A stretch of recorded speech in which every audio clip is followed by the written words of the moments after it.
Hola queridos amigos de la Sodalidad Iniciática, hoy vamos a compartir juntos la meditación de la enseñanza del propósito psicológico 30, la sabiduría de Mahoma. Siguiendo la senda que marcan las tradiciones, su amiga leerá el texto tal como está entregado. Como les digo siempre, la obra es la que contiene el poder de la iniciación y la iluminación. Después añadirá algunos datos y reflexiones que el alma ha captado y que ha vibrado en ella. No son enseñanzas, son solo comentarios, huellas personales de este camino que pueden o no resonar con cada uno de ustedes. La invitación es a que escuchemos con el corazón y tomemos aquello que en este momento nuestra conciencia y nuestra libertad interior sientan como propio. De igual manera, recordemos, estamos iluminando nuestro chakra Vishuddha, estamos con el propósito 30 en Vishuddha Ajna, mental, la sabiduría de Mahoma. Nos vemos. Hola amigos, vamos a iniciar la meditación de la segunda parte de este propósito maravilloso. Hagámoslo con nuestras oraciones. Nada para nosotros, Señor, nada para nosotros, que todo sea para la gloria de tu santo nombre. Haz de nosotros seres compasivos, conviértete a través de nosotros en lo que eternamente has deseado ser. Que te muestres a mí en la más bella de las teofanías. Vamos a continuar con la lectura del propósito. En cuanto a la significación espiritual del perfume que el profeta menciona después de las mujeres a causa de los perfumes de la existencia, literalmente nos dice una notita de la existenciación. Se trata de las exhalaciones de la misericordia divina que dilata las posibilidades susceptibles de existencia. Cierra la nota. Que se encuentran en las mujeres, aquello que hace decir corrientemente: el mejor perfume es el abrazo a la bien amada. Esta significación es la siguiente: el profeta fue creado como el adorador, por excelencia, quien no levantó jamás la cabeza para atribuirse la señoría. Y aquí hay otra nota. Según la palabra del profeta, decid de mí, el servidor de Dios y su enviado, para que vosotros no caigáis en la exageración que las gentes manifiestan con respecto a mi hermano Jesús. Cierra la nota. Pero que no cesó de prosternarse y de mantenerse de pie delante de Dios en el estado de la perfecta receptividad hasta que Dios extirpara de él aquello que él creara y le concediera la función activa en el mundo de las emanaciones espirituales, que son los perfumes de la existencia, renovándose sin cesar a partir de los arquetipos. Es por ello por lo que el perfume le fue dado digno de amor e hizo mención de él después de las mujeres. Por este orden, yendo de las mujeres a los perfumes y a la oración, el profeta respetó el orden ascendente de la manifestación divina que, desde el punto de vista relativo, procede de la potencialidad indistinta de la sustancia pasiva hacia la actualización completa de todos sus contenidos virtuales, orden al cual hace alusión la palabra coránica 40:15. Aquel que eleva por grados el Señor del trono, Dios es llamado Señor del trono a causa de su entronización, luego de su manifestación integral en su nombre, el Clemente. Según la palabra, el Clemente se sienta sobre el trono, Corán 20:4. Todo aquello que engloba el trono es alcanzado por la misericordia divina, conforme a la palabra. Mi misericordia engloba todas las cosas, de la misma manera que el trono engloba todas las cosas. El trono engloba todas las cosas, simboliza la manifestación universal tomada en su desenvolvimiento total, que comporta el equilibrio y la armonía. Él es el soporte de la manifestación gloriosa de Dios, de la misericordia beatitud. Aunque intemporal desde el punto de vista divino, el desenvolvimiento total del cosmos se presenta relativamente como su realización final. El trono divino está sobre el agua, Corán 11:9. Es decir, que él domina el conjunto de las potencialidades cósmicas o el océano de la sustancia primordial. Esto recuerda el símbolo hindú y búdico del loto que se abre en la superficie del agua y que es a la vez la imagen del universo y el asiento de la divinidad revelada. Esencialmente, el trono se identifica con el espíritu universal. Según el punto de vista sufí, Cada cosa, considerada en su naturaleza primordial, es el trono de Dios. En particular, el corazón del contemplador es identificado con el trono, de la misma manera que el loto, según el simbolismo hindú-búdico, se identifica con el corazón. Este pasaje es bellísimo realmente y nos introduce en la segunda etapa del ternario que el profeta menciona: mujeres, perfumes y oración. Vamos a meditarlo paso a paso. El perfume como símbolo espiritual. El perfume no es solo fragancia, es la metáfora de las emanaciones, anfas, de la misericordia divina. Cada exhalación de Dios dilata las posibilidades de existencia como un aroma que se expande en el aire. Por eso se dice que el mejor perfume es el abrazo a la bien amada. El perfume está ligado al amor, a la unión, a la vida que se renueva. El profeta como adorador perfecto. Muhammad se presenta como Al-Abd, el servidor de Dios por excelencia. Nunca se atribuye señorío, sino que permanece en receptividad absoluta. En esa receptividad Dios le confiere la función activa en el mundo de las emanaciones. Él es canal de los perfumes de la existencia. Por eso, el perfume le fue dado como objeto digno de amor después de las mujeres. El trono simboliza la manifestación universal en su totalidad, equilibrio y armonía. Es soporte de la gloria y de la misericordia divina. Mi misericordia engloba todas las cosas. El trono está sobre el agua. Domina las potencialidades cósmicas, el océano primordial. Esto se relaciona con el loto hindú-budista que florece sobre el agua, imagen del universo y asiento de la divinidad. El corazón como trono. En la visión sufí, cada cosa en su naturaleza primordial es trono de Dios. En particular, el corazón del contemplador es identificado con el trono. Así como el loto simboliza el corazón en Oriente, el corazón humano es el lugar donde Dios se entroniza. La contemplación convierte el corazón en asiento de la misericordia y de la presencia divina. El perfume es la emanación de la misericordia. El trono es la manifestación universal y el corazón del contemplador es el trono interior. El ternario que el profeta menciona señala el orden ascendente: mujeres, perfumes, oración. Y este orden refleja el despliegue de la manifestación divina. Mujeres como la potencialidad pasiva, receptáculo de la voluntad divina. Los perfumes, las emanaciones que actualizan esa potencialidad. Y la oración, la actualización completa, el retorno consciente hacia Dios. Es por tanto un movimiento de elevación, como dice el Corán, aquel que eleva por grados el Señor del trono. Veamos un esquema meditativo que muestra el orden ascendente, que tenemos que grabarlo en el corazón. Mujeres, perfumes, oración. Y su conexión con el símbolo del trono y el corazón. Orden ascendente de la manifestación divina. Mujeres, An-Nisa, simbolizan la potencialidad pasiva, el receptáculo de la voluntad divina. La unión con ellas es la contemplación más perfecta de Dios. La imagen, la naturaleza universal que recibe y despliega las formas. Perfumes, anfas, son las emanaciones de la misericordia divina, las exhalaciones que dilatan la existencia. El profeta como adorador perfecto recibe y transmite estos perfumes. La imagen, el aroma que se expande, la vida que se renueva.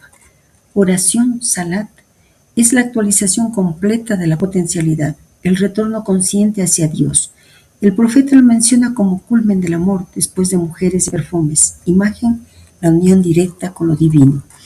El trono, Al-Arsh, simboliza la manifestación universal en su totalidad de equilibrio y armonía.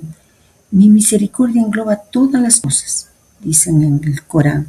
El trono está sobre el agua, domina las potencialidades cósmicas. Imagen paralela, el loto que florece sobre el agua. El corazón del contemplador, identificado con el trono, asiento interior de la misericordia divina. Así como el loto simboliza el corazón en Oriente, el corazón humano es el lugar de la entronización de Dios. La imagen, el centro íntimo donde Dios se revela. Aunque suene repetitivo, el orden que nos están revelando, mujeres, perfumes, oración, es un camino ascendente. De la potencialidad pasiva mujer a la emanación activa perfume hasta la unión consciente, oración. Este itinerario, en Arabí nos lo enseña, nos revela, culmina en el trono universal y en el corazón del contemplador, que son el asiento de la misericordia y de la presencia divina. Con esta enseñanza vayamos y continuemos con la lectura del propósito. En cuanto al tercer término que finaliza el ternario expresado, la singularidad primordial, la sabiduría mahometana, es la oración, de la cual el profeta dice: la frescura de mis ojos me es dada en la oración, es decir, que él encuentra ahí su consuelo. Según la metáfora árabe, los ojos se refrescan cuando la amargura y la quemadura de las lágrimas cesan. La oración es una contemplación y un llamado secreto intercambiado entre Dios y su servidor en conformidad con la palabra divina. Acordaos de mí, yo me acordaré de vosotros. Corán 2, 147. Así, en la recitación de la Sura Al-Fatiha, primer capítulo del Corán, que constituye el texto principal de la oración ritual, el servidor dice: en el nombre de Dios, el clemente, el misericordioso. Y Dios responde: mi servidor me menciona. El servidor dice enseguida: loa a Dios, el amo de los mundos. Y Dios dice a su vez: mi servidor me rinde gracias. El servidor continúa: el clemente, el misericordioso. Y Dios dice: mi servidor me loa. El servidor recita: el rey del día del juicio. Y Dios dice: mi servidor me glorifica. Él se remite a mí. He ahí la primera mitad de la oración, aquella que se relaciona con Dios. Enseguida el servidor pronuncia: eres tú a quien nosotros adoramos y es de ti que nosotros imploramos el socorro. Y Dios dice: esto está dividido entre yo y mi servidor recibirá aquello que él pide. Este versículo expresa pues una participación mutua cuando el servidor dice enseguida: condúcenos sobre la vía derecha, la vía de aquellos sobre quienes está tu gracia, no de aquellos que sufren tu cólera ni de aquellos que hierran. Dios dice: todo eso regresa a mi servidor y mi servidor recibirá aquello que él pide. La segunda mitad de la oración se relaciona pues exclusivamente con el individuo, de la misma manera que la primera mitad se relaciona con Dios solamente. Eso hace comprender la necesidad ritual de recitar esta sura en la oración. Aquel que no la recita no cumple la oración dividida entre Dios y su servidor. En el Corán 29:44 Dios dice: la oración impide las transgresiones pasionales y el pecado grave, precisamente porque el adorador es llevado a no ocuparse de otra cosa sino de la oración mientras ella dure. Pero cierto, la invocación de Dios es más grande. Aquello que aplicado a la oración debe entenderse en este sentido es que la oración o la llamada dirigida por Dios a su servidor durante la respuesta divina al pedido y a la loa es más grande que aquella que dirige el adorador a Dios, ya que la grandeza no es atribuible más que a Dios solo. Es por ello por lo que Él dice: Dios conoce aquello que vosotros hacéis. Y Él dice: o quien preste el oído y quien es testigo. Corán 40:36. Es decir, que preste el oído a la llamada, que Dios le dirigirá en la oración. Este tercer elemento del ternario, la oración, es el culmen de la sabiduría mahometana que el propósito despliega. Vamos a meditarlo paso a paso. La frescura de los ojos. El profeta dice: la frescura de mis ojos me es dada en la oración. En la metáfora árabe, los ojos se refrescan cuando cesa la amargura de las lágrimas. La oración es entonces consuelo y alivio, el lugar donde el corazón descansa en la presencia divina. Diálogo secreto entre Dios y su servidor. La oración es contemplación y llamado recíproco. Acordaos de mí, yo me acordaré de vosotros. En la recitación de la Fatiha, cada versículo es respondido por Dios. El servidor alaba y Dios responde: mi servidor me menciona, me agradece, me glorifica. En la segunda mitad, el servidor Pide guía y socorro, y Dios concede. Mi servidor recibirá aquello que pida. La oración es diálogo vivo, mitad dirigida a Dios, mitad dirigida al hombre. División en dos mitades. Primera mitad, relación con Dios, alabanza, glorificación. Segunda mitad, relación con el servidor, petición, guía. La oración es así puente, une lo divino y lo humano en un acto compartido. La función ética. El Corán dice: la oración impide las transgresiones pasionales y el pecado grave. Mientras dura, el adorador se concentra solo en Dios, apartando distracciones, pero se añade: la invocación de Dios es más grande. Esto significa que la llamada que Dios dirige al servidor en la oración es más grande que la que el servidor dirige a Dios. La oración es, en esencia, Dios mismo llamando al corazón humano. El oído y el testigo. Quien presta el oído y quien es testigo. El servidor escucha la llamada divina. La oración es escuchar más que hablar. El servidor se convierte en testigo de la voz de Dios en su interior. Aquí se revela la dimensión más alta. La oración no es solo súplica, es participación en el diálogo interno. El ternario se completa. Mujeres, receptáculo de la voluntad divina. Perfumes, emanaciones de la misericordia. Oración, unión consciente, diálogo secreto entre Dios y el servidor. La oración es el acto supremo porque en ella el hombre se reconoce como espejo del amor divino y Dios mismo se hace presente en la respuesta. Es el lugar donde ya no hay distancia. El servidor escucha la voz de Dios en su corazón. Este itinerario, ¿cómo debemos vivirlo las mujeres? ¿Cambia el sentido de lo que hemos meditado? Hay que sentirse aludida, ¿no? No hay más remedio. En los textos que hemos meditado, cuando se habla de las mujeres como símbolo, no se está refiriendo a un género en términos sociales o personales, sino a un principio ontológico, la receptividad, la potencialidad, el lugar donde la voluntad divina se despliega. Es un lenguaje simbólico y metafísico, no una valoración de hombres frente a mujeres. Por eso, siendo mujer, lo que hemos compartido todo sigue siendo plenamente válido. De hecho, puede tener una resonancia aún más íntima. El símbolo de lo femenino como receptáculo de la misericordia divina puede ayudarnos a reconocernos como espacio sagrado donde lo divino se manifiesta. El perfume y la oración que siguen en el orden ascendente son caminos que no dependen del género, sino de la apertura del corazón. Y el corazón identificado con el trono, que es el centro universal de cada ser humano, hombre o mujer. En resumen, el género no limita ni cambia el sentido de este itinerario contemplativo. Lo que en Maraví la tradición sufí expresan es que cada ser humano, sin distinción, es espejo del amor divino y puede recorrer el camino hacia el hombre universal. Desde esta perspectiva, el símbolo de lo femenino puede ser vivido como una fuerza espiritual propia en nuestro camino contemplativo. Meditemos desde la perspectiva femenina porque nuestro ser mujer no solo no cambia nada, sino que puede darle una resonancia aún más profunda a ese camino contemplativo. Lo femenino como fuerza espiritual. En el lenguaje de Imaraví, las mujeres simbolizamos la potencialidad receptiva, el espacio donde la voluntad divina se despliega. Siendo mujer, podemos reconocernos directamente en ese símbolo. Nuestro ser es templo y receptáculo de la misericordia divina. Lo femenino no es pasividad en el sentido común, sino apertura radical, capacidad de acoger y dar forma a lo divino, como María. El perfume como emanación.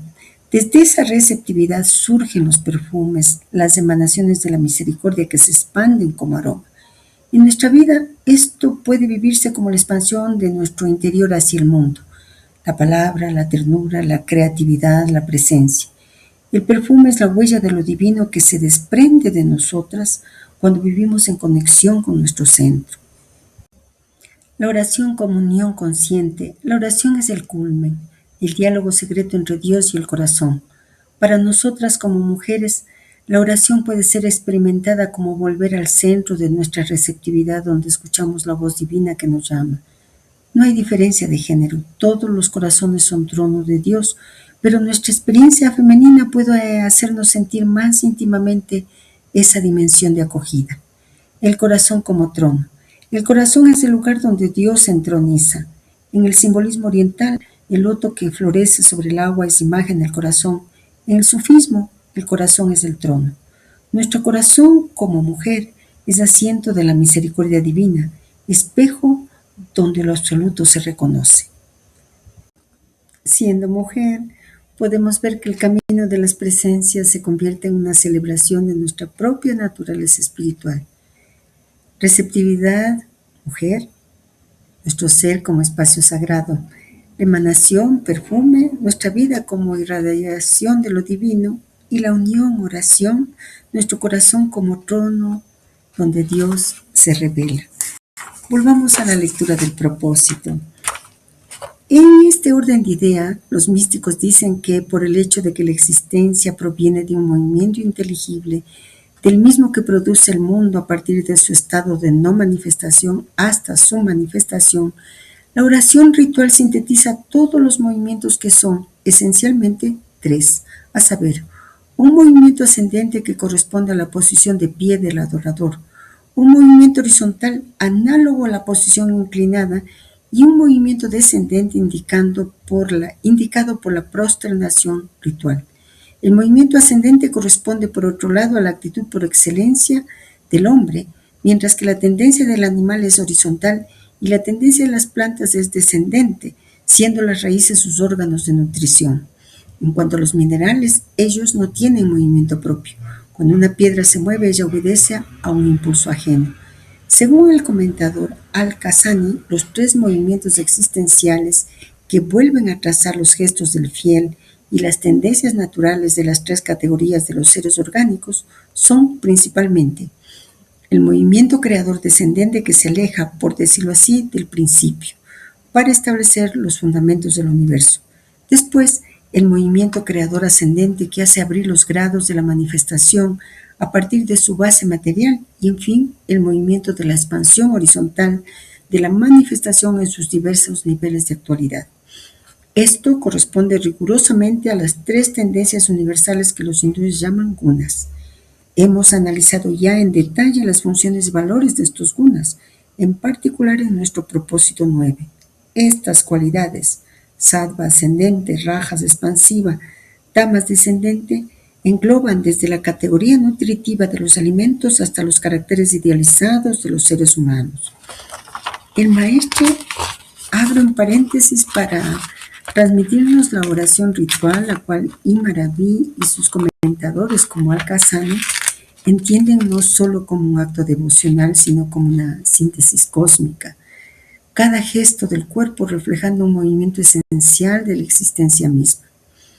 ¿Por qué decimos que el maestro abre un paréntesis? Porque la enseñanza sobre los tres movimientos de la oración ascendente, horizontal, descendente, no aparece directamente en el Fusus al-Hikam. Como ya sabemos, ese texto de Ibn Arabi se centra en la sabiduría de los profetas y en la interpretación esotérica del Corán. La explicación de las posturas rituales y su relación con los movimientos cósmicos proviene más bien de los comentadores posteriores como Al-Kazani y de autores como Titus Burckhardt, que en sus estudios sobre Ibn Arabi y el sufismo desarrollan estas correspondencias simbólicas. Ibn Arabi sí habla en varios lugares de la oración como microcosmos y de cómo los gestos rituales reflejan la estructura del universo. El propósito toma la base simbólica de Ibn Arabi, la oración como reflejo cósmico, y la amplía con lecturas de comentaristas como Al-Kazani, que explica las posturas de la oración como movimientos universales. Lo que el propósito nos está subrayando es que el ser humano al orar se convierte en un microcosmos que recapitula los ritmos de la creación. La plegaria no es solo palabra, es también cuerpo que se alinea con las leyes universales. Si nos detenemos y lo pensamos, esta visión invita a ver la vida cotidiana como una danza de esos tres movimientos: elevarse, expandirse y recogerse. La sabiduría está en reconocer cuándo predomina cada uno y cómo armonizarlo. Por eso nos parece muy importante que observemos las imágenes que nos muestran cómo cada gesto ritual sintetiza las tendencias universales que menciona el maestre. Al-Kazani y la relación que él hace, elevación, sattva, expansión, rayas y descenso, tamas. Al contemplarlas podemos visualizar cómo el cuerpo del orante se convierte en un microcosmos que refleja los ritmos de la creación. En la oración musulmana, Salat, los 3 movimientos se ordenan así. Primera, movimiento ascendente, Qiyam, posición de pie, Sattva. El fiel se coloca de pie con la espalda recta, manos al frente o al costado. De pie, con calma, debe sentirse la verticalidad del cuerpo. Imaginar que nuestro ser se eleva hacia la luz como un árbol que busca el cielo. Este gesto corresponde al movimiento ascendente, la verticalidad del ser humano que se eleva hacia lo alto y conecta con la claridad y la apertura interior. Segunda, movimiento horizontal, ruku, inclinación, rajas. Desde la posición de pie, se inclina suavemente el torso hacia adelante con la espalda recta y las manos apoyadas en las rodillas. Este gesto corresponde al movimiento horizontal, la expansión y reverencia como un puente entre lo alto y lo bajo. Percibir la expansión de nuestra energía hacia el mundo como un río que fluye. Tercera, movimiento descendente, sujud, prosternación, tamas. El fiel se inclina completamente hasta apoyar la frente en el suelo. Con las manos y rodillas también apoyadas, siente la humildad y el retorno a la raíz. Este gesto corresponde al movimiento descendente, la entrega total y el retorno a la raíz, símbolo de humildad y unión con la tierra. Imaginar que nuestro ser se disuelve en la tierra como las raíces que nutren la vida, permitir que la quietud y el reposo nos envuelvan, recordando que todo vuelve al origen. Así el orden es de pie, inclinación, prosternación. Cada postura refleja un ritmo cósmico, elevarse, expandirse y recogerse. Ahora que nosotros hemos meditado sobre la oración musulmana, debemos ingresar a una clave muy importante. Al-Kazani, si lo leemos con detenimiento, en su comentario, él reordena los 3 movimientos para que reflejen el proceso de la creación misma, no solo la secuencia física de la oración. Veámoslo. Movimiento descendente, tamas, sujud, es el primero en su esquema porque corresponde al acto creador que desciende desde el principio para establecer los fundamentos del universo. Es el gesto de prosternación, símbolo del retorno y de la raíz. Movimiento ascendente, sattva, qiyam, viene después porque representa la apertura de los grados de la manifestación desde la base material hacia lo espiritual. Es la postura de pie, la verticalidad humana que se eleva.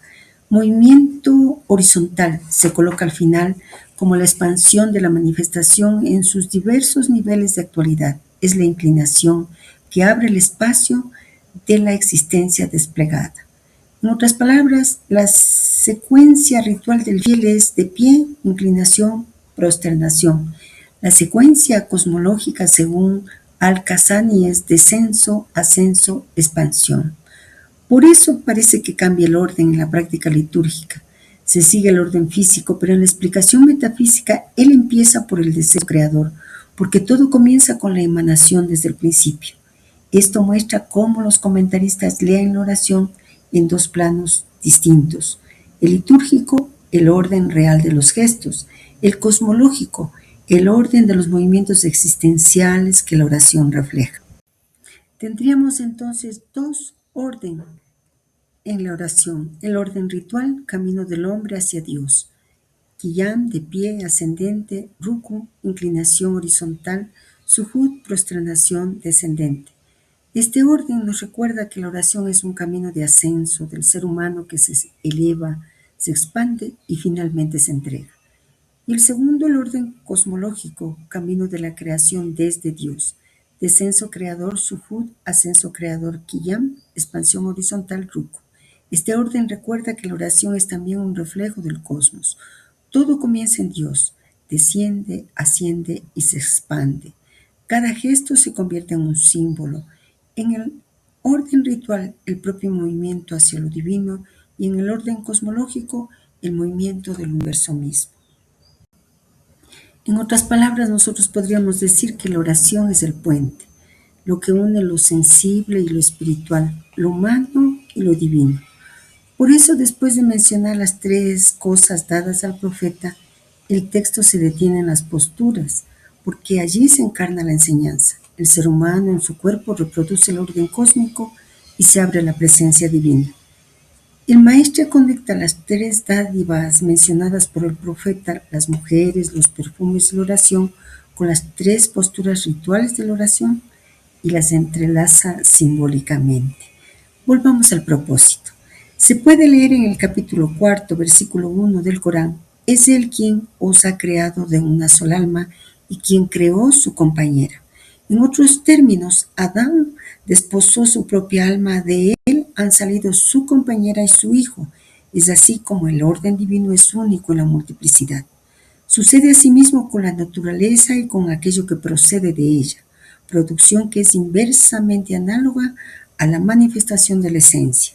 La naturaleza jamás disminuye a causa de sus producciones, ni aumenta por su reabsorción. Aquello que produce no es otra cosa que ella misma, aunque ella no sea, como tal, idéntica a sus producciones de formas variadas. Apenas 2 párrafos y sin embargo es una meditación muy profunda y refleja la manera en que Ibn Arabi y Burjar, como su intérprete, articulan la paradoja entre unidad y multiplicidad, esencia y manifestación. Este pasaje es central para el propósito 30 que estamos meditando y conecta directamente con todo lo que ya hemos visto en el propósito o desde el propósito 28. Ibn Arabi, recordemos, en el primer engarce que lo llamó de la sabiduría divina en el verbo adámico, refiriéndose a Adán, nos transmite: cada persona es una ventana diferente de esa alma. Por eso Adán es el alma única, de la que fueron creados todos los hombres, no en el sentido biológico, sino en sentido ontológico. La humanidad es una sola alma multiplicada en rostros. Ahora el propósito añade la frase: en otros términos, Adán desposó su propia alma. Por tanto, podemos deducir que el versículo coránico citado por el Sheikh se refiere a ese Adán, el Insan al-Kamil. Y esa frase que acabamos de volver a leer nos confirmaría aquello de que se refiere al Adán arquetípico y no al Adán histórico. Desglosemos esta enseñanza del Sheikh. Los dos niveles de lectura del versículo. El versículo coránico: Él os ha creado de una sola alma y creó de ella su compañera, Corán 4.1, admite necesariamente dos niveles y no se excluyen. En el nivel literal biológico, Zahir, Adán y Eva como primeros padres, unidad genealógica de la humanidad, base ética, todos los seres humanos comparten un mismo origen. Este nivel es verdadero, pero no es el más profundo. En el segundo nivel, el ontológico, espiritual, batín, aquí es donde se sitúa Ibn Arabi. Esa es la manera clásica en que Ibn Arabi y la metafísica islámica leen ese versículo. La nafs wahida, alma única, no es un individuo histórico, sino el principio universal del ser humano. La compañía no es un otro ontológicamente distinto, sino la automanifestación de esa alma. La humanidad entera es el despliegue de esa única realidad en formas múltiples. No muchos seres humanos con origen común, sino una sola realidad humana manifestándose. Ibn Arabi, la prioridad del nivel ontológico. Ibn Arabi privilegia claramente el nivel ontológico sin negar el literal. Para él, Adán es el nombre del hombre universal, no simplemente el primer individuo. El alma única es el Insan al-Kamil, el hombre perfecto como arquetipo eterno. Cada ser humano es una determinación de esa realidad, una teofanía parcial del hombre universal. El matrimonio de Adán con su alma. Cuando se dice Adán desposó su propia alma, esta doctrina akbarí está expresando exactamente: el uno se reconoce en su otro, la identidad se despliega en relación, la dualidad no rompe la unidad. Esto es lo mismo que el ángel y el yo terrestre, el conocedor y el conocido, el amante y el amado. La humanidad como una sola alma. Desde esta perspectiva no hay almas separadas en su raíz. Hay una sola alma con múltiples rostros. Cada ser humano es un punto de vista de esa alma. Por eso Imaraví puede decir que el ser humano es el lugar de manifestación de Dios. Relación directa con el Insan al-Kamil. El Insan al-Kamil no es un individuo excepcional, es la realidad ontológica de la humanidad. En Mahoma, esta realidad se manifiesta plenamente. En los demás seres humanos se manifiesta de modo parcial. El camino espiritual consiste en reconocer y actualizar esa realidad. Esto encaja perfectamente con el propósito 30, la sabiduría muhammadiana como síntesis, el sello como realización plena, el símbolo que es él mismo. Esta enseñanza tan hermosa realmente debe llevarnos a considerar que la humanidad no es una suma de individuos, es una comunidad de seidades unidas por una misma raíz imaginal. Cada ser humano tiene su ángel, que es la forma personal de esa alma única. La unidad no suprime la singularidad, más bien la funda. El versículo se lee en dos niveles. Imaraví privilegia lo ontológico y el maestre sigue fielmente esa línea. Lo que estamos viendo ahora no es una teoría, es la coherencia interna de todo el recorrido de estos tres propósitos psicológicos. Este pasaje nos prepara exactamente la comprensión de la sabiduría mohammadiana. La idea del símbolo que es el mismo, la coincidencia entre esencia y significación, la comprensión de que el verbo no representa a Dios, sino que lo hace visible. Y en el plano interior nos recuerda que no estamos separados de aquello que buscamos, porque lo que buscamos procede de la misma alma que somos. Por ello podemos comprender y realizar que la unidad no se pierde al amar, no se divide al mirarse, no se fragmenta al manifestarse. Eso es lo que el maestro quiere hacernos ver, no solo explicar. Y con esa visión, volvamos al propósito. Uno de los nombres de perfección de Dios es el elevado, Al-Ali. En cuanto al elevado en sí mismo, es aquel que posee la perfección o la infinidad, Al-Kamal, en el cual se ahogan todas las realidades existenciales, así como todas las relaciones no existentes en ellas mismas. Es en ese sentido que ninguno de esos atributos le hace falta, sea el atributo positivo, lógica o moralmente, o sea negativo según la costumbre, la razón o la moral. Ahora bien, esta infinidad no pertenece sino a aquel que designa el nombre Alá, que es el nombre de la esencia exclusivamente. En cuanto a aquello que está designado por otro nombre, sea uno de sus lugares de revelación, sea una forma que le es inherente. Si es un lugar de revelación, él comporta un grado jerárquico. Por ahí mismo hay distinción entre aquel que se revela y aquel en el que él se revela. Por el contrario, si se trata de una forma en el sentido de una síntesis de cualidades contenida en Dios, esta forma será la expresión inmediata del infinito, puesto que ella es esencialmente idéntica a aquello que se revela en ella. Todo aquello que pertenece a Alá pertenece pues igualmente a esta forma cualitativa. Sin embargo, no se dice de esa forma que ella es Él, pero tampoco se dice que ella sea distinta de Él. El maestro nos muestra el pensamiento de Imaraví operando a un nivel estrictamente metafísico. De nosotros depende poder habitarlo y no solo comprenderlo. Profundicemos un poco. El nombre divino Al-Ali, el elevado. Al-Ali es un nombre de perfección.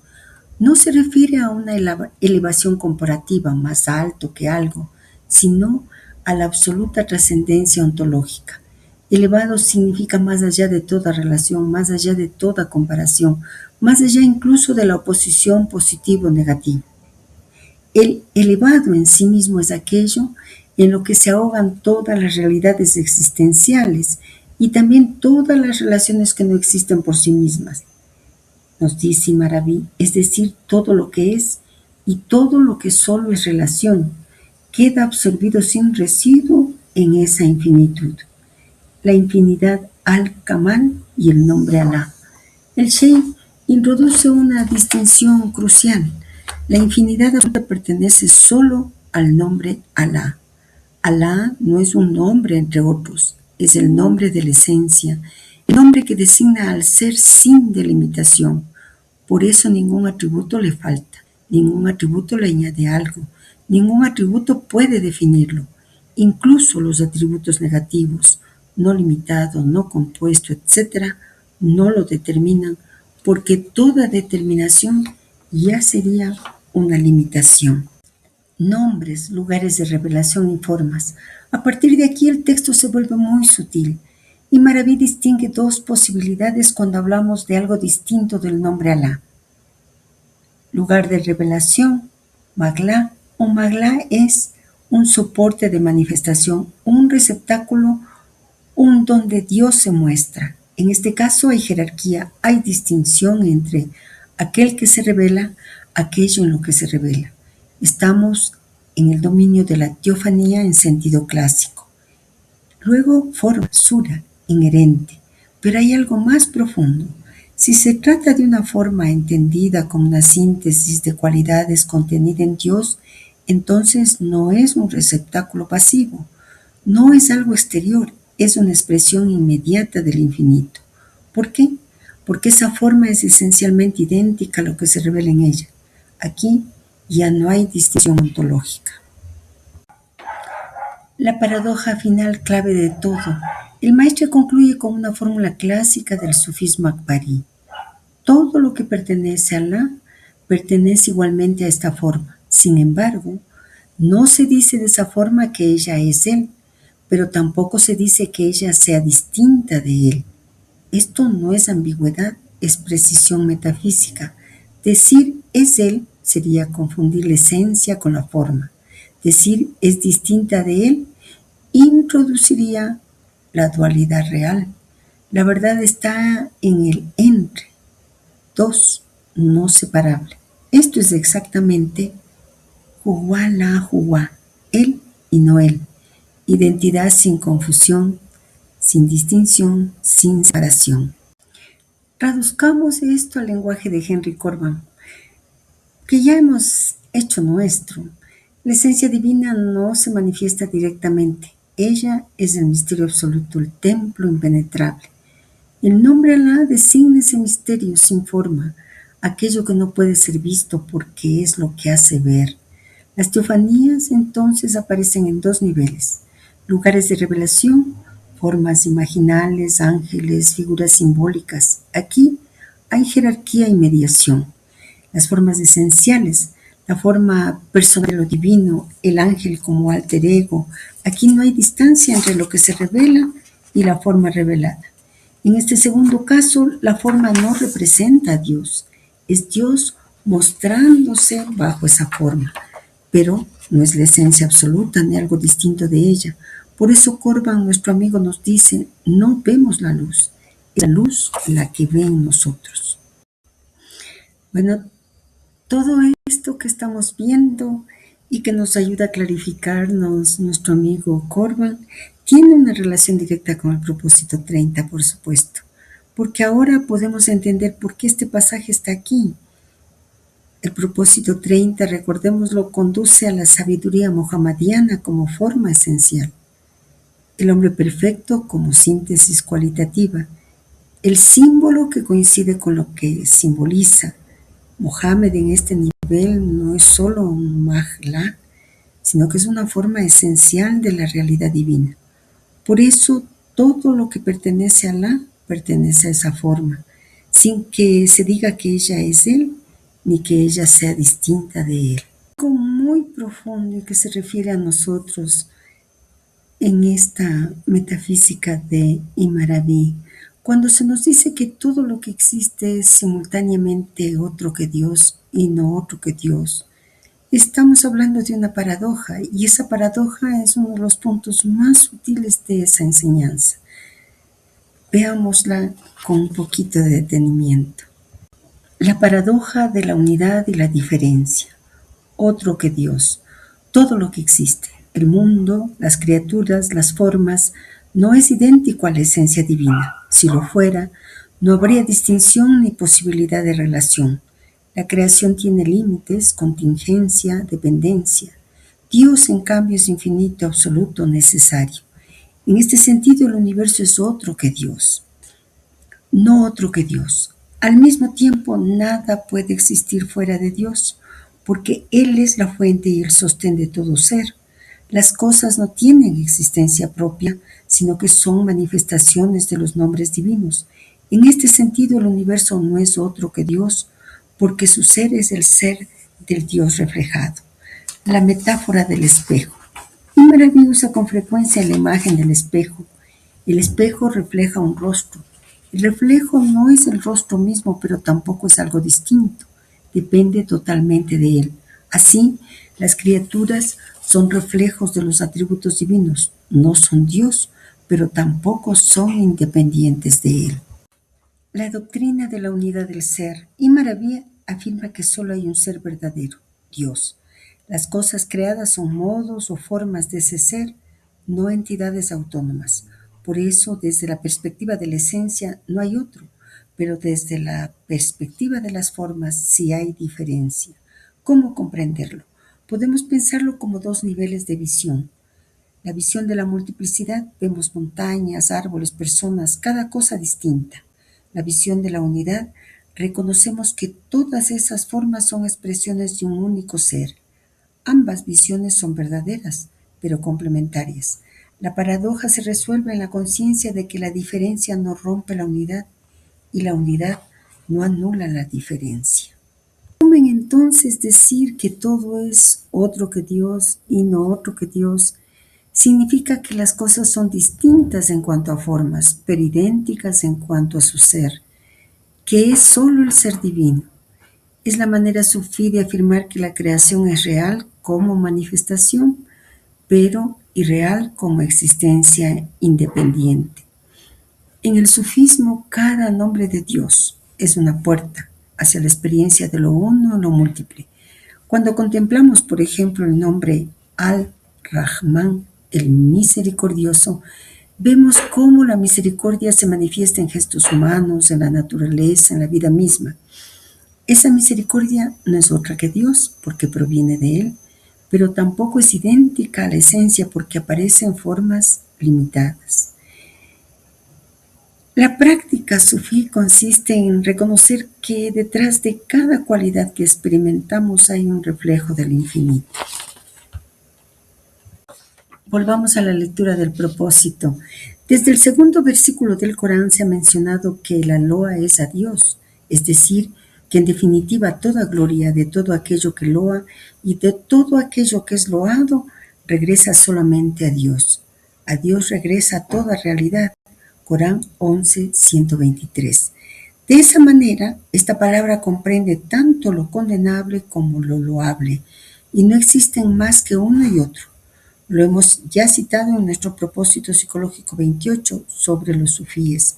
Al-Ghazali explica que el mal no es más que una relativa privación del ser, del bien, pues ya que el mal no tiene existencia en sí mismo. San Dionisio el Areopagita había expuesto ya la misma verdad. Como ejemplo particularmente notable, Al-Ghazali menciona la mala pasión amorosa que es condenable, no en su esencia, que es amor, sino como accidente, es decir, en tanto que ella contradice su propia esencia, el amor integral. Esto se relaciona un poco con la teoría del sistema yoga que enseña el no hacer juicios apresurados, que en realidad no hay bien o mal en su valor intrínseco, siendo todo maya, ilusión, espejismo. Y como enseñaba Krishna, el gran instructor de la India, decidlo en bien o decidlo en mal, pero pronunciad el nombre divino. Cuando el maestro nos remite al propósito 28, es decir, que vayamos hacia el engarce de la sabiduría elevada en el verbo de Ismael, nosotros podemos darnos cuenta de que el maestro ya nos habló sobre este punto en los mismos términos. Añade ahora aquello que plantea sobre la teoría del sistema yoga. Entonces surge una pregunta: ¿por qué lo repite? ¿Qué nos quiere mostrar más allá de que en diferentes tradiciones encontramos los mismos principios? La pregunta que hacemos nace de haber entrado ya en la lógica interna del propósito. No está leyendo desde afuera. Y nos damos cuenta de que no es una repetición casual, es una insistencia intencional y tiene un sentido muy preciso en el lugar donde aparece, es decir, en este propósito 30. No es una repetición, es un desplazamiento de nivel. En el propósito 28, cuando el maestro habla del bien y del mal, lo hace todavía en el plano de la doctrina espiritual. Es una enseñanza que corrige el juicio moral inmediato, nos ayuda a salir del dualismo ingenuo. Allí aprendemos que el mal no tiene ser propio, que es privación, que el juicio apresurado oscurece la visión. Eso es una purificación de la inteligencia.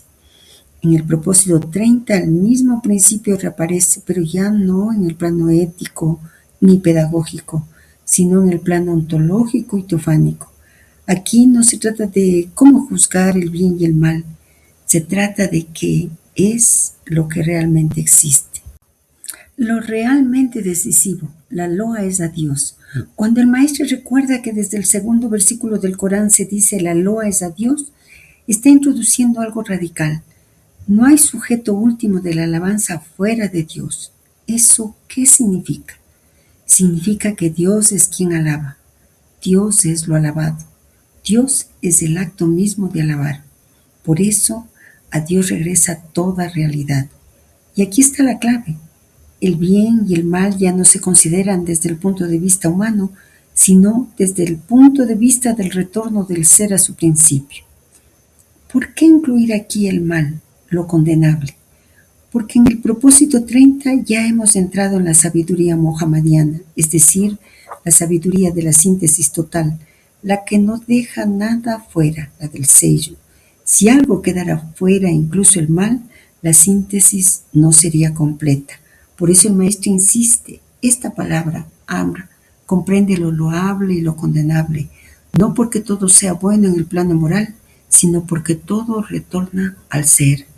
Aquí ya no se trata de justificar nada, sino de ver su estatuto ontológico.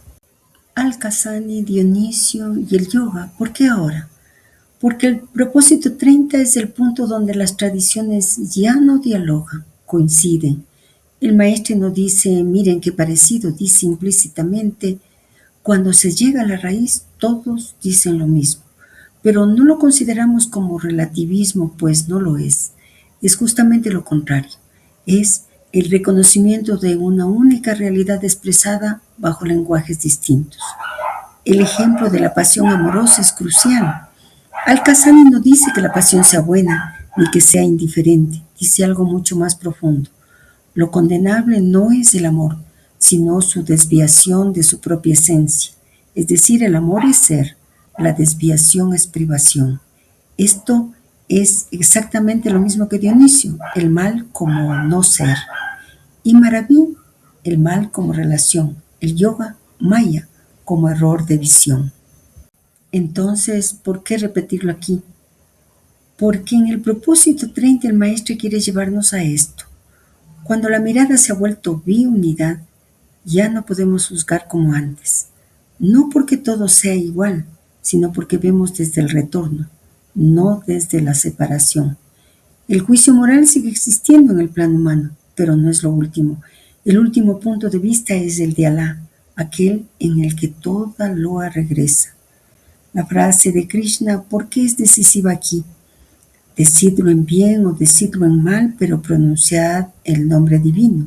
Esto no relativiza el bien y el mal, los trasciende. Es exactamente lo mismo que la loa es a Dios. A Dios regresa toda realidad. El nombre es el eje, el nombre es el retorno.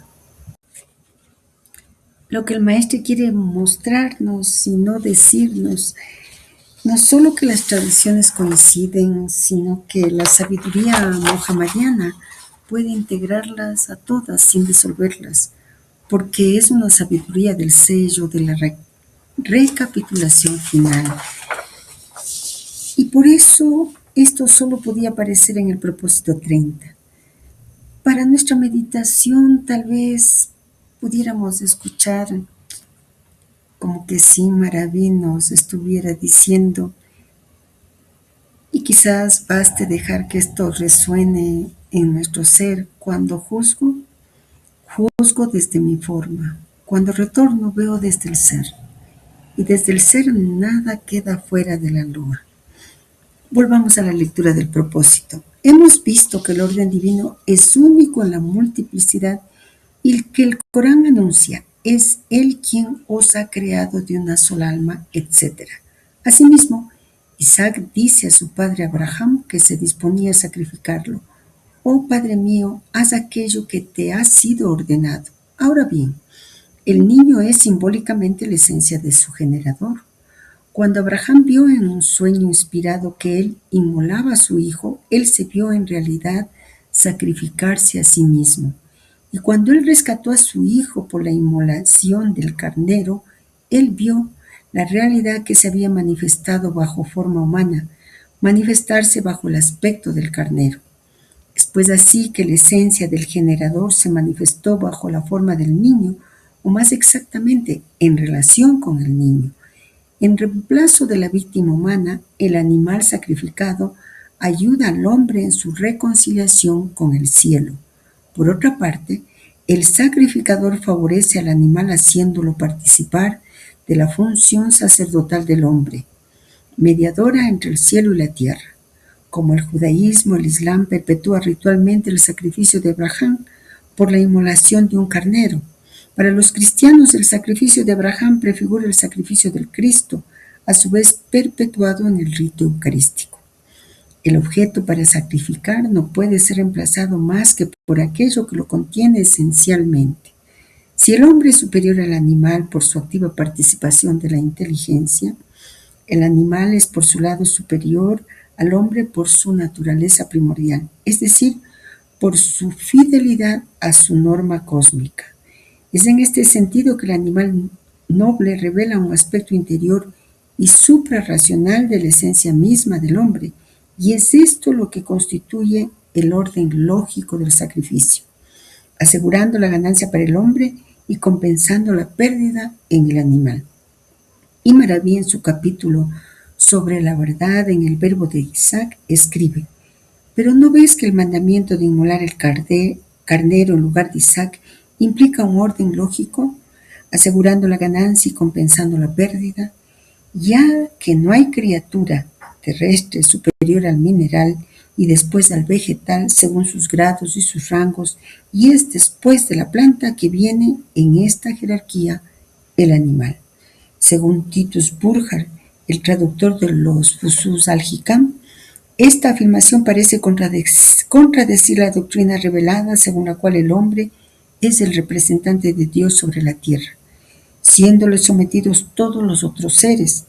Sin embargo, si es así según cierta perspectiva, a saber, aquella que encara las posibilidades espirituales de los seres, el orden inverso es igualmente real según cierto punto de vista, ya que la perfección sustancial de los seres es en cierta manera lo opuesto de sus virtualidades esenciales. El mundo, dice Imaraví en el capítulo sobre Set, es como un espejo, donde las realidades se invierten y devienen ambiguas. Es en virtud de esta ley de inversión que el diamante, por ejemplo, es la imagen más perfecta del espíritu o intelecto, aunque este sea acto puro, mientras que el mineral es lo más pasivo que hay en nuestro mundo. La superioridad del hombre sobre los otros seres terrestres que han sido creados antes que él es de naturaleza relativamente interior, mientras que la superioridad del animal sobre el hombre, o de la planta sobre el animal, o del mineral sobre la planta, consiste en una mayor exteriorización de las perfecciones esenciales. Ver a ese respecto a Schwann, la unidad trascendente de las religiones, nos dicen en una nota. Este pasaje es central en el propósito 30 porque muestra ya no solo con conceptos, sino con símbolos vivos, cómo funciona el orden divino único en la multiplicidad. El maestro está haciendo algo muy preciso, traducir una verdad ontológica en un drama sagrado, y ese drama es el sacrificio de Abraham. Vamos con calma, porque esto no es difícil en sí, es exigente porque nos obliga a cambiar el punto de vista desde donde miramos este sacrificio. El hilo conductor, una sola alma, una sola realidad. El maestro vuelve a empezar recordándonos, el orden divino es único en la multiplicidad. Él os ha creado de una sola alma. Esto no es repetición, es el marco. Todo lo que sigue Abraham, Isaac, el carnero, no es historia moral, sino ontología simbólica. Todo lo que aparece es una misma realidad manifestándose bajo formas distintas. Isaac como esencia de Abraham. Cuando se dice que el niño es simbólicamente la esencia del generador, no se habla de biología, sino de metafísica. El hijo es lo que procede del padre, pero más profundamente es lo que el padre es en su interioridad. Por eso cuando Abraham sueña que sacrifica a Isaac, no ve otra cosa que su propio sacrificio. El sueño inspirado no engaña, revela. Estamos muy cerca del lenguaje de Imaraví. Lo que se sacrifica no es un otro, es el sí mismo en tanto que forma determinada. El carnero, cambio de forma, no de realidad. Este punto es decisivo. Nos enseña que cuando el carnero sustituye a Isaac, no se reemplaza una realidad por otra, se reemplaza una forma por otra. La realidad es la misma. Lo que antes se manifestaba bajo forma humana, Isaac, ahora se manifiesta bajo forma animal, el carnero. Esto es lo que el maestre dice exactamente. La realidad que se había manifestado bajo forma humana se manifestó bajo el aspecto del carnero. No hay engaño ni truco, hay metamorfosis teofánica. El sentido profundo del sacrificio.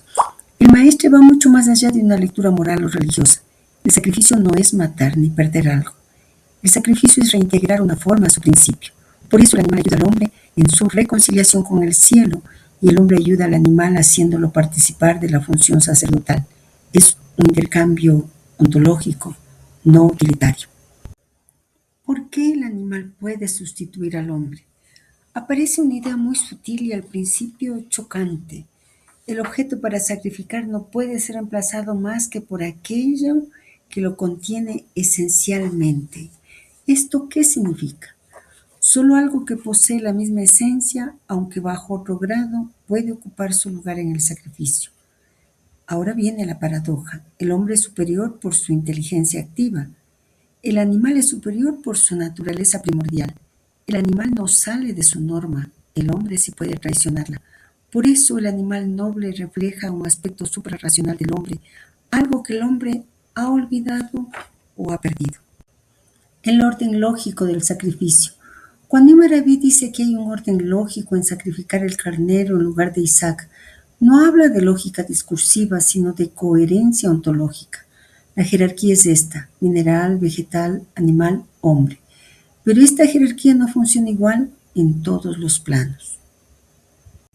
La inversión de las realidades, clave del pasaje. Entra la enseñanza más sutil, la que Burkhardt subraya. Desde el punto de vista de las virtualidades espirituales, el hombre es superior, pero desde el punto de vista de la perfección substancial, el orden se invierte. Cuanto más bajo en la jerarquía, más directa y estable es la manifestación de la esencia. Por eso el mineral es absolutamente fiel a su ley, la planta también, el animal también. El hombre es el único que puede desviarse. El mundo, dice Imaraví, es como un espejo donde las realidades se invierten y devienen ambiguas. El ejemplo del diamante, que es muy ilustrativo. El espíritu es acto puro, el mineral es lo más pasivo, y sin embargo, el diamante refleja la luz con una pureza incomparable. La pasividad absoluta permite una transparencia absoluta. Esto nos dice algo muy profundo.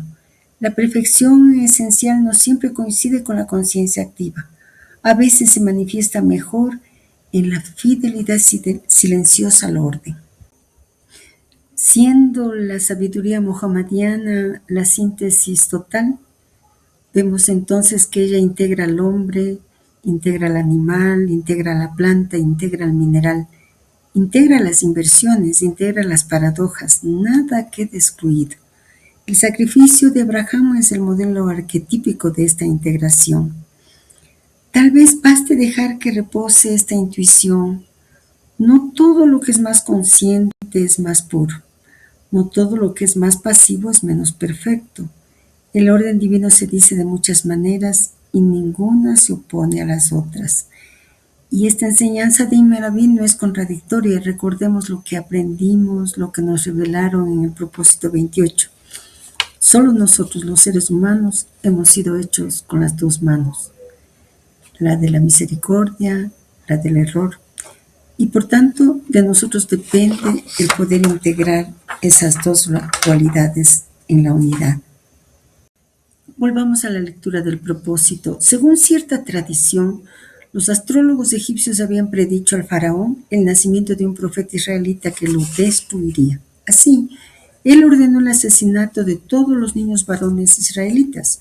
Según su significación espiritual, este asesinato en masa tenía el fin de destruir al profeta y tuvo lugar, pues, para que la vida de cada niño muerto con esa intención afluyera a Moisés, ya que cada uno de esos niños fue muerto suponiendo que era Moisés. Ahora bien, no hay ignorancia en el orden cósmico, de manera que la vida, es decir, el espíritu vital de cada una de estas víctimas, debía necesariamente regresar a Moisés. El espíritu vital, Ar-Ruh, es intermediario entre el alma inmortal y el organismo físico. Él se disuelve generalmente después de la muerte. En ciertas condiciones, él puede transferirse todo o parcialmente a un hombre viviente, como un conjunto de fuerzas que llevan la huella del alma del difunto. Es ahí que tiene lugar la sucesión, en el Tíbet, de las jerarquías lamaístas llamadas Tulku. Al-Khassani agrega que el faraón, que había querido hacer fracasar la predestinación divina, matando los niños varones de los israelitas, favoreció por ello mismo la manifestación del profeta, quien debía ser como la síntesis de las almas de su pueblo. Se notará la relación recíproca entre sacrificio y descenso salvador. Todas estas víctimas eran la vida pura, primordial, no habiendo sido manchada por deseos egoístas. Moisés era, pues, debido a su constitución psíquica, la suma de las vidas de aquellos que habían sido muertos con la intención de destruirlo. Desde entonces, todo aquello que estaba prefigurado en la predisposición psíquica de cada niño muerto se encontraba en Moisés, lo cual representa un favor divino excepcional que nadie antes de él había recibido. Según el Zohar, Moisés no era solamente la representación del pueblo de Israel, sino este pueblo mismo, bajo la mirada de Dios. En Corán 21:31 enseña que es por la función mediatriz del agua que Dios ha creado toda cosa viviente. En relación con la sabiduría implicada en el hecho de que Moisés fue puesto en un arca y abandonado en el Nilo, Imaraví hace notar que el arca corresponde a su receptáculo humano, a An-Nasut, y el Nilo al conocimiento que él debió asimilar por intermedio de este cuerpo, es decir, por medio del pensamiento y de las facultades de sensación e imaginación. Facultades que no sabrían transmitir algo al alma humana sin la existencia previa de ese cuerpo compuesto por los elementos. Solamente cuando el alma llega a este cuerpo, dispone de él por orden divino y lo gobierna. Ella es dotada de las facultades correspondientes que le permiten realizar aquello que Dios quiere que ella realiza por el gobierno de Sarka donde habita la paz, Ash-Shakinah del Señor. El término árabe Ash-Shakinah corresponde al hebreo Ha-Shekinah, designando la presencia de Dios en el arca de la alianza. El cuerpo es el soporte de la presencia real y no lo mental. Hemos hablado ya largamente de esa Shekinah en tanto que corriente sutil que pasa a través de los diversos mundos y en particular su mecanismo en las Sefirot. El término At-Tabut corresponde a la Tebá hebraica que hemos igualmente detallado con amplitud en su simbología de universo, mundo, globo, arca, cofre, bajel, pero no debe tomarse en el sentido de un barco, sino como reserva, matriz, etc. Así pues, es de ese modo que Moisés fue expuesto en su arca en el Nilo, a fin de que él realice a través de estas facultades los dominios respectivos del conocimiento. Dios le enseñó por ello que si bien el espíritu es el rey del organismo humano, él no rige, sin embargo, más que por este, es decir, por intermedio de las facultades ligadas a este receptáculo humano cuyo símbolo es el arca. De manera que allí también la manifestación de la realidad esencial depende formalmente de su soporte. El espíritu, Ar-Ruh, rige el cuerpo por la intermediación de lo mental y de las facultades de sensación y de acción, cuya existencia como facultades diferenciadas depende de aquella del cuerpo. Este pasaje es de una profundidad extraordinaria y al mismo tiempo de una coherencia con todo lo que ya hemos recorrido en el propósito 30. El maestro no añade un tema nuevo, despliega otra figura del mismo misterio que venimos siguiendo desde Abraham, Isaac y el carnero. Tratemos de ver el hilo único que atraviesa todo y luego reposemos en él. Aprenda. El principio rector: nada se pierde en el orden divino. La afirmación decisiva aparece muy pronto. No hay ignorancia en el orden cósmico. Esto es de gran importancia. ¿Qué significa? Significa que nada ocurre en vano, ninguna intención queda sin efecto, ninguna vida se pierde, ningún acto queda sin retorno. La intención es eficaz ontológicamente, aunque falle históricamente. El faraón quiso destruir a Moisés, mató a niños pensando que era Moisés. En el orden del ser, esa intención los unifica, y la vida de cada uno retorna al punto hacia el cual fue dirigida. Moisés como síntesis de vidas. Reaparece bajo otra figura el mismo principio que ya vimos. El Hijo como esencia del Padre, el animal como sustituto del hombre, ahora el profeta como síntesis de las almas de su pueblo. Moisés no es solo un individuo elegido, sino una recapitulación viva. Por eso Al-Kazani puede decir: el faraón favoreció la manifestación del profeta, no por ironía moral, sino por necesidad ontológica. El intento de impedir la predestinación es absorbida por ella y la intensifica. Sacrificio y descenso salvador, relación recíproca. El maestro lo señala explícitamente. Se notará la relación recíproca entre sacrificio y descenso salvador. Esto es esencial. Nos muestra que las vidas sacrificadas no desaparecen, se concentran, y esa concentración exige un receptáculo. Moisés es ese receptáculo.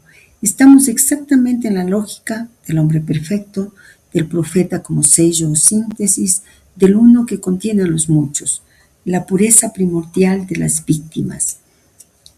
El texto insiste: todas estas víctimas eran la vida pura primordial. ¿Por qué es importante?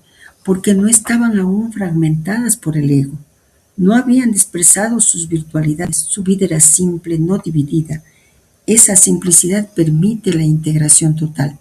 Moisés puede contenerlas porque su constitución psíquica es adecuada. Su alma es capaz de asumir esa suma sin dispersión. Por eso el Zohar puede decir algo extremo. Moisés no representaba al pueblo, era el pueblo mismo bajo la mirada de Dios. El espíritu vital, Ar-Ruh, y la transferencia. El maestro introduce una enseñanza delicada pero coherente. El Ar-Ruh no es el alma inmortal, es el principio vital intermedio, el que anima, mueve, conecta. Generalmente se disuelve tras la muerte, pero no necesariamente. Bajo ciertas condiciones puede transferirse. El ejemplo del turco tibetano no es anecdótico. Muestra que esta ley no es exclusiva del Islam, pertenece al orden universal de las correspondencias. Lo que se transmite no es la personalidad, sino un conjunto de fuerzas marcadas por el alma. El agua como mediación universal. El Corán dice: por el agua Dios ha creado toda cosa viviente. Aquí el agua no es solo física, es mediación, receptividad, continuidad, transmisión. El Nilo es el soporte del devenir, el flujo del conocimiento, el medio donde la vida circula sin fijarse. El arca y el cuerpo humano. Este punto es crucial y muy bello. En árabe dice: el arca es el receptáculo humano. El Nilo, el conocimiento que debe ser asimilado. El alma no conoce sin cuerpo, el espíritu no reina sin soporte. Esto es decisivo, pues la espiritualidad no desprecia el cuerpo, lo reconoce como condición de la manifestación. La Shekinah, Sakinah, la presencia real. El maestro insiste, el cuerpo es el soporte de la presencia real y no lo mental.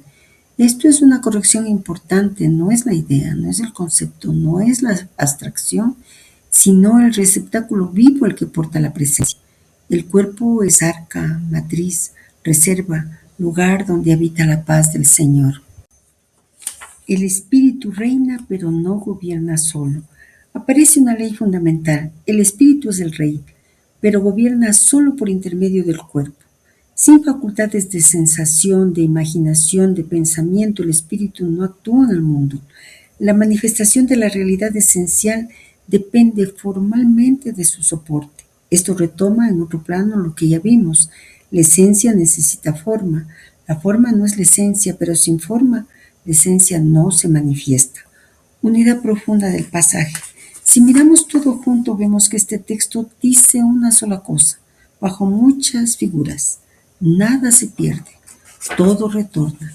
La esencia se concentra, la forma es necesaria. El sacrificio no destruye, integra. La mediación no separa, une. Moisés, el arca, el Nilo, el cuerpo, el espíritu, el pueblo, las vidas, todo obedece a una misma ley, del uno en lo múltiple. Lo que en Maravilla el maestro nos está enseñando y revelando es que nada de lo que es ofrecido al orden divino se pierde. Todo busca su forma justa para manifestarse. Volvamos a la lectura del propósito. Asimismo, Dios no rige el mundo sino por el mundo mismo, por su forma cualitativa. Él lo rige por él mismo, según la ley que hace que la existencia del generado dependa de aquella del generador. Las finalidades de sus fines, lo condicionado de sus condiciones, los efectos de sus causas, las conclusiones de sus pruebas y toda cosa verdadera de las verdades que la definen, ya que todo ello, unos y otros de estos términos forman parte del mundo, de manera que Dios, coordinando estos complementarios, gobierna el mundo por el mundo. Dios no es pues ni una verdad ni una causa en el sentido cosmológico del término, ni un fin, y Burkhardt concluye, si Dios es la causa del mundo, en el sentido de que Él lo contiene esencialmente, la causalidad cósmica no será más que un símbolo de esta relación principal, ya que la causa cósmica no contiene su efecto bajo todos los aspectos. Así, por ejemplo, el alma tiene necesidad del cuerpo para manifestar algunas de sus virtualidades.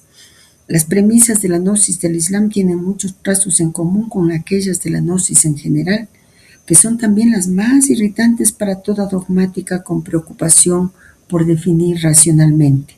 La estructura es constante. Hay aquello que origina, más allá del ser que es, el Dios que no es decir, el Deus agnostos, el Dios incognoscible e impredicable, aquel al que no puede alcanzar la audacia de los pensamientos, como lo designa siempre alusivamente la teología ismaeliana. Y está el Dios revelado, su nous. Y aquí una nota, el nous es la parte puramente racional que es la esfera de la inteligencia y que según Platón está confirmado que es una de las tres partes de la personalidad psíquica. El epitomia es la parte puramente instintiva que Platón define como lógica privada de toda razón. El tumus es la parte sentimental, sede de las emociones, de las pasiones. Cierra la nota, que piensa y obra, sostiene los atributos divinos y es capaz de revelación. Lo que el maestro nos transmite es maravilloso y también uno de los puntos más delicados de toda la enseñanza. Nos lleva al corazón mismo de la gnosis, allí donde el pensamiento habitual se queda sin apoyos, realmente sin apoyos. Este pasaje no quiere ser entendido como una teoría, sino reconocido, dado que ya somos una biunidad. Dios no rige el mundo sino por el mundo mismo. Esta frase puede parecer chocante, incluso peligrosa si se la lee con categorías comunes, pero en realidad es una afirmación de máxima trascendencia. No significa que Dios esté ausente, que el mundo sea autónomo, que Dios dependa del mundo. Significa algo mucho más trascendente. Dios gobierna el mundo desde dentro de sus propias formas, no desde fuera como un artesano separado de su obra. Es decir, Dios no actúa contra el orden del mundo ni por encima de él, sino según la ley misma que lo constituye. La ley generador-generado. El maestro enumera una serie de pares: generado, generador, efectos, causas, conclusiones, pruebas, fines, finalidades, condiciones, condicionado. Todo esto pertenece al mundo. Dios no se sitúa como un elemento más dentro de esta cadena, tampoco la rompe. Él la sostiene como totalidad, coordinando los comentarios. Por eso se dice: Dios gobierna el mundo por el mundo, no porque el mundo sea Dios, sino porque el mundo es la forma según la cual Dios ha querido manifestarse. Dios no es causa en sentido cosmológico. El texto se vuelve extremadamente preciso cuando el maestro nos dice: Dios no es ni una verdad, ni una causa, ni un fin en sentido cosmológico. No está negando que Dios sea verdad, causa, fin. Está diciendo no lo es del modo en que esas palabras funcionan dentro del mundo. En el mundo, una causa no contiene totalmente su efecto. Un fin está separado del proceso. Una verdad se opone al error. En Dios no hay separación, no hay exterioridad, no hay oposición. La causalidad cósmica como símbolo. Purjar ingresa con una claridad magistral. Si decimos Dios es la causa del mundo, solo es verdadero si entendemos que la causalidad cósmica es un símbolo, no un modelo adecuado. ¿Por qué? Porque una causa cósmica no contiene todo su efecto. En cambio, Dios contiene esencialmente al mundo. El ejemplo del alma y el cuerpo es perfecto. El alma es superior al cuerpo, pero necesita del cuerpo para manifestar ciertas virtualidades. Esto no disminuye al alma, manifiesta la necesidad de la forma. Exactamente lo mismo ocurre con Dios y el mundo. El mundo no limita a Dios, es el lugar de manifestación de lo que Él es. Entramos de lleno en la gnosis. Por eso el maestro dice ahora explícitamente las premisas de la gnosis en el Islam y señala algo muy importante. Estas premisas son irritantes para toda dogmática racional. ¿Por qué? Porque la dogmática quiere definir, fijar, encerrar a Dios en conceptos claros. La gnosis, en cambio, distingue sin separar, afirma sin definir, reconoce sin poseer. La referencia a Platón no es erudición, es orientación. Nous, inteligencia iluminada. Tumus, alma afectiva. Epitumia, alma instintiva. El nous es el punto donde la razón se vuelve transparente, la inteligencia participa de lo divino, la revelación puede ser recibida. El Dios revelado habla al nous, no al instinto ni a la pura emoción. La estructura gnóstica fundamental, muy importante. El maestro describe una estructura constante, aquello que origina. Esto es el principio absoluto, más allá del ser, más allá del pensar. Aquí no se puede decir es. El Dios que no es, Theos agnostos. Esto es decisivo y profundamente corviniano. No significa que Dios no exista, significa que no es un ente. Es incognoscible, impredicable, inaccesible al pensamiento discursivo. Aquel al que no puede alcanzar la audacia de los pensamientos. Este es el Dios del silencio, del misterio. El Dios revelado, el nous. Aquí aparece el nivel de la manifestación. El nous es la inteligencia divina, el Dios que piensa y obra, el que sostiene los atributos, el que puede revelarse. Este es el Dios de los profetas, el Dios de la revelación, el Dios que entra en relación. No es otro Dios, es Dios en su modo de darse a conocer. El maestro ha integrado trascendencia absoluta, inmanencia total, mundo, forma, inteligencia, revelación. Nada queda fuera. Nada se absolutiza indebidamente. ¿Por qué? Porque estamos en la sabiduría mohamediana, es la del sello, la de la síntesis final. Y tal vez baste quedarnos con este aprendizaje. Dios no está fuera del mundo, gobernándolo desde lejos, ni es el mundo mismo. El mundo es la forma viva según la cual Dios se deja conocer. Volvamos a la lectura del propósito. La gnosis ismaeliana tiene en esto más de un trazo común con la doctrina de Imaraví. La etimología que propone para el nombre divino Alá proyecta el fulgor de un relámpago sobre el camino que intentamos recorrer. Así explica Henry Corban en su capítulo sobre el Dios patético. A pesar de las reticencias de la gramática árabe sobre este punto, ella hace proceder la palabra ilah de la raíz WLH, que incluye el sentido de estar triste, abrumado de tristeza, suspirar hacia, huir temerosamente hacia. Esta etimología que da al nombre divino, Ilah o Ilah, el sentido de tristeza, nuestros pensadores ismaelianos lo confirman por otra, más extraña quizás, ya que esta vez la gramática pierde sus derechos. Sin embargo, la impresión de arbitrariedad desaparece si uno se representa la preocupación imperiosa que está aquí en obra. Esta etimología consiste en considerar la palabra al-Haniyá formada sobre la raíz LH y significando la divinidad, como las palabras ilajá, olujá o lujiyá, a la manera de un ideograma, en el cual introduciendo un simple y pequeño signo ortográfico, un tashdid que redobla la N, se puede leer al-Haniyá. Se tiene entonces un nombre abstracto marcando el estado, el modo de ser formado sobre el nomen agentis de la raíz HNN que tiene el sentido de desear, suspirar, sentir compasión. Según Strothmann, Gnosis, texto de los ismaelianos, 1943, el nombre Alá se refiere no al superser, el principio incognoscible, sino al Deus Revelatus, es decir, al primer arcángel, al-Malak al-Moqaddas, primera inteligencia. Jalaluddin Rumi menciona la derivación ilah igual ilah, propuesta por ciertos gramáticos árabes. Ilah, hebreo Elohá, cuya fuente es incierta y cuya forma original, según algunos, es Wilah, queriendo decir que la humanidad se vuelve hacia él buscando protección y asistencia en sus necesidades, así como cada niño se vuelve hacia su madre.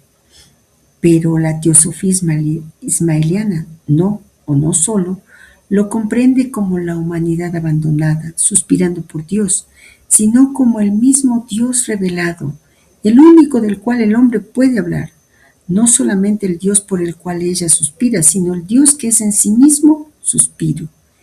El arcángel primordial cuya nostalgia aspira al conocimiento de su originador, el Modi, que le es incognoscible de otra manera que conocimiento de sí, puesto que él es precisamente esta revelación del Modi a sí mismo. De ahí que el nombre propio de la divinidad, el nombre que expresa su fondo íntimo y escondido, no es el infinito y el todopoderoso de nuestras teodiceas racionales, sino la tristeza y la nostalgia. Para la teosofía ismaeliana, la divinidad suprema no puede ser conocida ni aún nombrada como Dios. Alá es un nombre que en realidad está dado al originado primordial, al arcángel muy próximo y sacrosanto, al protoctistos o arcángel logos. Este nombre expresa entonces la tristeza, la nostalgia, aspirando eternamente a conocer el principio que le da eternamente origen. Nostalgia del Dios revelado, es decir, revelado para el hombre, aspirando a encontrarse a sí mismo más allá de su ser revelado. El maestro da un giro decisivo, lo hace de la mano de nuestro querido amigo Corban, porque ya no basta la metafísica. Ahora entramos en el patos divino, en el corazón sensible de la gnosis. Lo que prosigue es delicado y precioso. Vamos a desplegarlo sin romper su perfume, porque realmente es un perfume. ¿Por qué este giro ahora? Hasta aquí, el propósito 30 nos ha llevado por la unidad de la multiplicidad, la forma como lugar de manifestación, el mundo gobernado por el mundo, la distinción entre el principio incognoscible y el Dios revelado. Pero faltaba algo esencial. Faltaba el tono interior del Dios revelado, faltaba su modo de ser. No bastaba saber qué es Dios en la gnosis, es necesario sentir cómo es. Ingresa entonces Corban con lo que él llama el Dios patético, patos, pasión, emoción o sufrimiento. La etimología como revelación, no como filología. Corban nos dice con claridad, esto no es una discusión gramatical, sino una operación simbólica. La etimología de ilah a partir de la raíz WLH introduce sentidos como tristeza, desolación, suspiro, ida hacia, nostalgia. Pero no se trata de decir Dios está triste en sentido psicológico. Se trata de decir la revelación misma es un acto de nostalgia. El gesto ismaeliano cuando la gramática calla. La segunda etimología es todavía más audaz. Corban nos dice sin rodeos, aquí la gramática pierde sus derechos, pero la necesidad espiritual manda. Al leer Oljaniyá como Alaniyá aparece un sentido nuevo, desear, suspirar, compadecerse, anhelar. El nombre divino se convierte en estado, no en concepto. No dice que es Dios, dice cómo se vive Dios. El punto decisivo, ¿a quién nombra realmente Alá? Aquí está el corazón del giro. Según Strothmann y la teosofía ismaeliana, Alá no nombra al principio absoluto, nombra al Dios revelado. Es decir, no al Mokti, el originador incognoscible, sino al primer originado, la primera inteligencia, el arcángel primordial, el Logos. Este es el Dios que puede ser conocido, que puede ser amado, que puede ser invocado, que puede revelar. La inversión sublime. No solo el hombre suspira por Dios. Corban y su revelación permite que ocurra algo extraordinario. Normalmente se dice, el hombre suspira por Dios, busca refugio en él como el niño hacia su madre. Eso es verdad, pero no es lo más profundo. La teosofía ismaeliana dice algo más audaz. Dios suspira por Dios. El Dios revelado no es el principio, procede de él y aspira eternamente a conocerlo. Pero ese principio es incognoscible, no puede ser conocido desde fuera. Entonces, ¿cómo lo conoce? Conociéndose a sí mismo. El misterio supremo. El arcángel primordial, el Logos, el Alá revelado, es la revelación del principio a sí mismo, y por eso su ser es nostalgia. No nostalgia de algo perdido en el tiempo, sino nostalgia ontológica. Deseo eterno de coincidir con su fuente, tensión amorosa hacia lo incognoscible. El patos divino es constitutivo de la revelación. ¿Qué significa esto para el ser humano? Aquí el círculo se cierra contigo, conmigo, con cada uno de nosotros. Si el Dios revelado es nostalgia y el hombre conoce a Dios solo en tanto revelado, entonces la nostalgia que sientes no es solo tuya, no es solo mía, es la nostalgia misma de Dios en ti, en mí. Cuando el hombre suspira por Dios, no inicia el movimiento, responde a un movimiento más antiguo. Es la nostalgia del Logos resonando en el corazón humano. ¿Por qué el nombre no es poder ni infinito? Ahora podemos entender esta frase decisiva. El nombre propio de la divinidad no es el infinito ni el todopoderoso, sino la tristeza y la nostalgia. Porque poder e infinitud pertenecen a la teodicea racional. La gnosis busca el nombre íntimo, el nombre que tiembla. Ese nombre no domina, ese nombre llama. En Infaraví esto resuena claramente. Dios es el tesoro oculto que quiso ser conocido. El deseo de ser conocido precede a la creación. La creación es respuesta de ese deseo. La nostalgia es el motor del ser. Tal vez baste para nosotros, quedarnos con esto. Si mi corazón suspira por Dios, es porque Dios suspira en mí por aquello que Él mismo es más allá de toda revelación. Eso es el Dios patético de Corban, no el Dios lejano.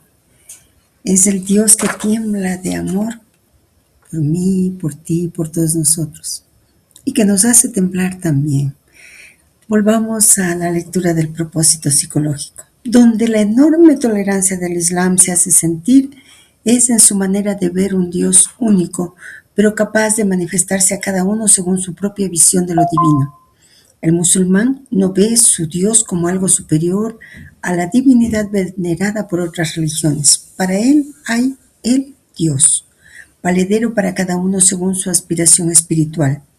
El mundo occidental en general y el mundo cristiano en particular está demasiado ligado a la concepción de que su Dios es el único valedero y que los maometanos, los judíos, los hindúes adoran a otro Dios.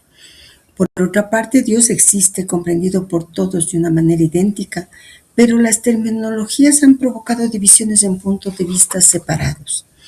De hecho, Dios es cada vez la representación de aquello que son las diversas creencias. Ahora bien, fuera de cada creencia particular, no queda sino que Dios está presente, único para todos y siempre invariable.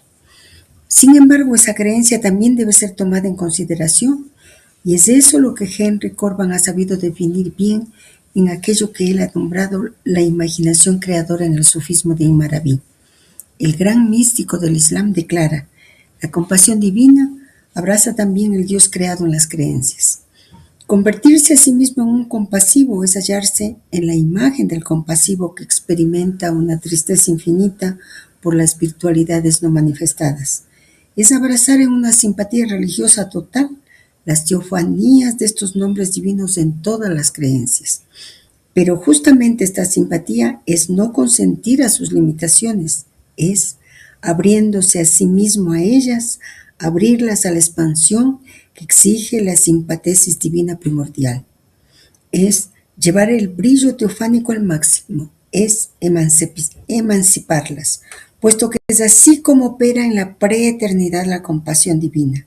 Es emanciparlas de la virtualidad y de la ignorancia que los tienen aún encerrados en su limitación y en su intransigencia. Es porque ella las toma a cargo que la simpatía religiosa permite escapar al callejón sin salida, es decir, al pecado de idolatría metafísica, ya que sólo esa simpatía hace a un ser permeable a la luz de las teofanías. Hay formas numerosas para el rechazo de los nombres divinos entre los hombres, desde el ateísmo puro y simple hasta el fanatismo con todas sus variantes. Todas provienen de la misma ignorancia de la infinita tristeza divina, aspirando a encontrar para sus nombres desconocidos un servidor compasivo. La transmisión de Ibn Arabi es muy profunda. Meditemos y alcancemos a llegar hacia esa su idea central. Dios es uno y único, pero se manifiesta de formas distintas según la capacidad, visión y aspiración espiritual de cada persona o tradición religiosa.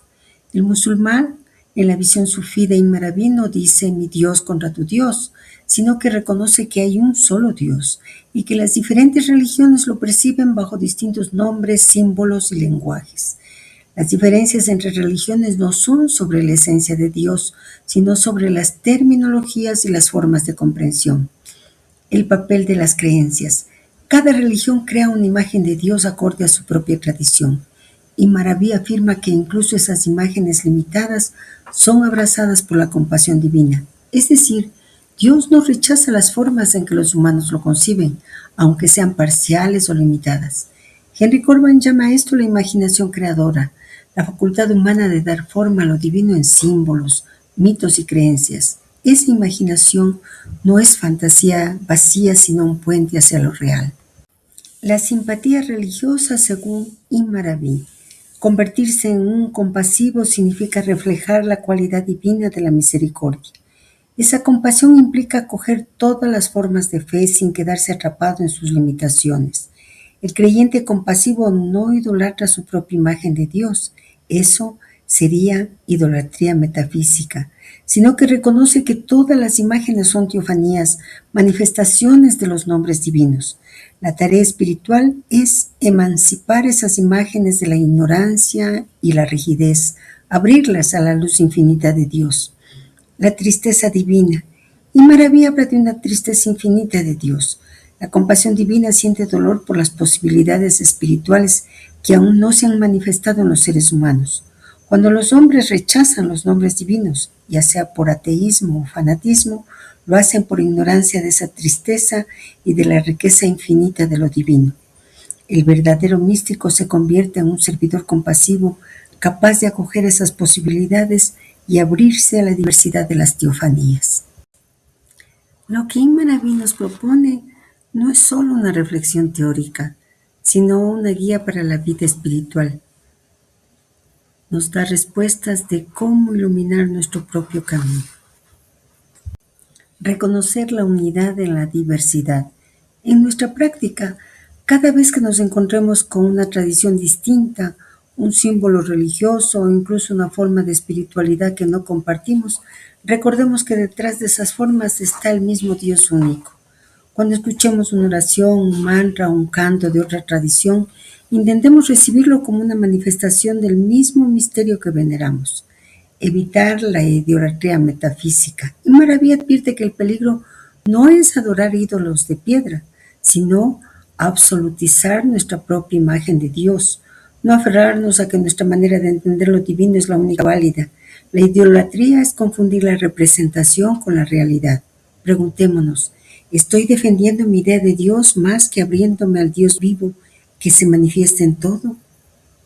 Practicar la compasión divina. Convertirse en un compasivo significa reflejar la misericordia de Dios hacia todas las formas de fe y hacia quienes las practican. Cultivar una actitud de simpatía religiosa no se trata de aceptar acríticamente todo, sino de abrirnos a la luz que cada tradición porta. Cuando veamos una práctica ajena, en lugar de juzgarla, preguntémonos, ¿qué nombre divino se está manifestando en ella? Acoger la tristeza divina. Y Maraví habla de la infinita tristeza de Dios por las posibilidades espirituales que aún no se han manifestado. Hacernos conscientes de que nuestra vida espiritual es también una respuesta a esa llamada. Dios espera que encarnemos un aspecto de su luz que aún no ha sido revelado. Meditar en silencio sobre qué nombre divino, por ejemplo, paz, justicia, belleza, sabiduría, podemos encarnar más plenamente en nuestra vida. En definitiva, lo que Ibn Arabi nos enseña es que debemos caminar por un camino de apertura, de compasión y unidad, donde la espiritualidad no se reduzca a una defensa de una creencia, cualquiera que ésta sea, sino a acoger todas las teofanías como expresiones del único, como expresiones de Dios. Hemos avanzado en la meditación del propósito 30, en esta parte segunda, pero nos vamos a volver a ver pronto, porque debemos continuar con la meditación de este propósito maravilloso. Hasta pronto, amigos.